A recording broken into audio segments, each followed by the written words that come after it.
कि मर्द हिरान भड़वा है, ब्राह्मण का भड़वा है, भूमियार का भड़वा है, राजपूत का भड़वा है। तो एक दिन अपनी बहनिया को सबके पास बेच के देख लीजिए। लोग तो 9 महीना बनता है तो 7 महीना में मामा बन जाइएगा। बेच के दिखा दीजिए तनी तो कोनो एतराज बा तो जाके जा FIR कर दे हमारा ऊपर, हमार हई हो ना कबरी जा। टुनटुन यादव और यादव समाज को गाली देते हैं।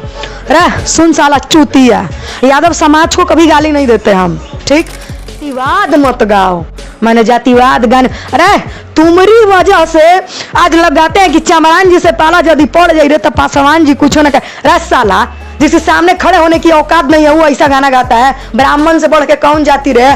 पैदा होते हो तो ब्राह्मण आता है, बियाह करते हो तो ब्राह्मण आता है, जब मरते हो तो तुम्हारे श्राद्ध कराने के लिए ब्राह्मण आता है। तो हमारे से बढ़ के कौन रहे? फिर भी नहीं बोलते हैं, फिर भी नहीं बोलते हैं। तुमको तुम्हारे जातिवाद गाने पे गाली दिए थे।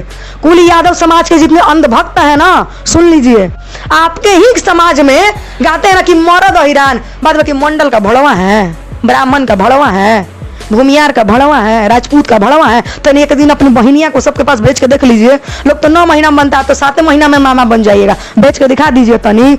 बोलते नहीं है, नहीं तो बोलते हैं तो बड़ा भीतर ले बोल देते हैं।